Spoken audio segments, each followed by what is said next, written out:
Halo, selamat datang di Psikologi di Kantor, sebuah platform safe space bagi karyawan, leader, praktisi HR untuk berdiskusi, bertumbuh, dan belajar bersama secara setara. Aku Putri Novelia. Kali ini aku ingin membahas suatu fenomena yang sering kali terjadi di dunia kerja. Dan aku yakin kita pernah ngalaminnya. Kita udah kerja keras sebagai kuda, lembur tiap malam dan semua target KPI kita tercapai.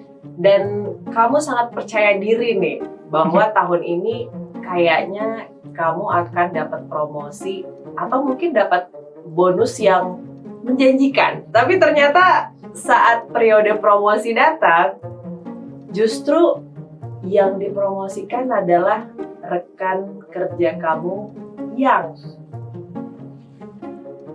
performance-nya nggak bagus-bagus banget dan dia dapat bonus terbaik. Nah, gimana nih rasanya?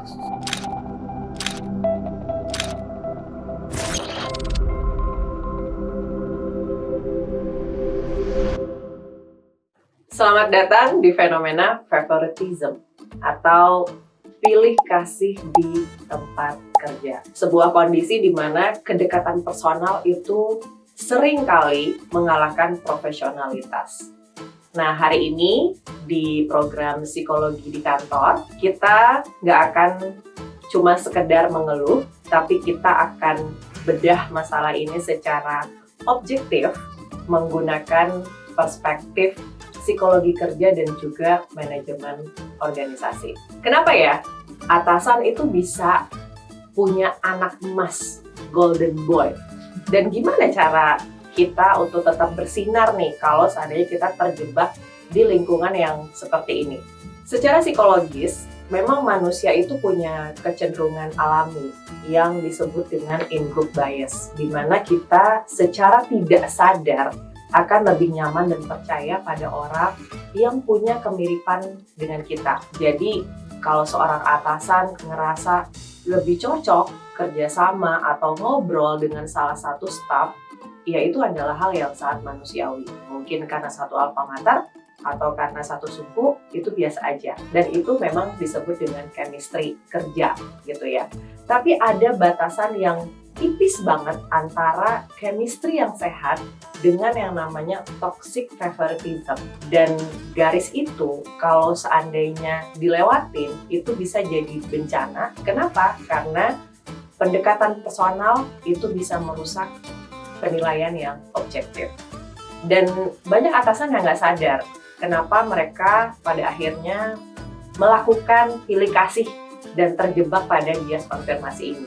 Karena mereka sudah menyukai individu tersebut secara personal. Jadi apapun yang dilakukan si anak emas ini, itu akan selalu terlihat benar. Sebaliknya, sebagus apapun kinerja si anak tiri, ini akan terlihat biasa aja, atau bahkan dicari-cari nih kesalahannya.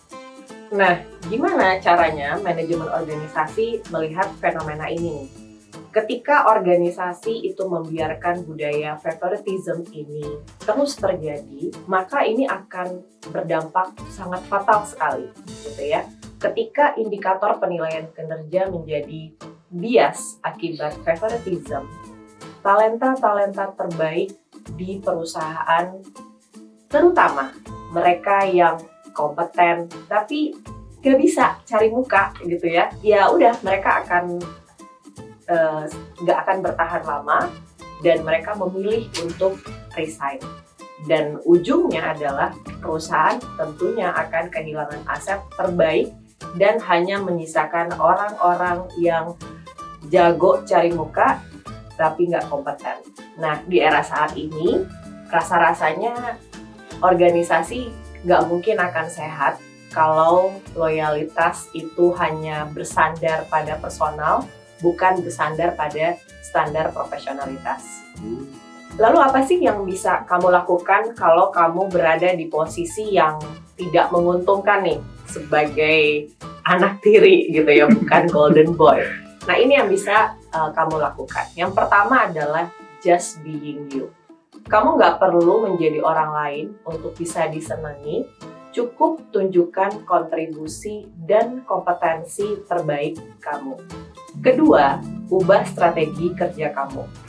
Jadi dokumentasikan semua hasil kerja dan pencapaian yang udah kamu lakukan selama 1 tahun belakangan ini, dan jadikan ini sebagai alat kamu ketika periode penilaian kinerja dengan atasan. Jadi ini adalah tools untuk bisa membuktikan performance kamu seperti apa. Dan yang ketiga adalah bangun personal branding di luar lingkaran atasan. Jangan pernah batasin ruang gerak profesional kamu hanya ada di dalam satu tim kamu saat ini.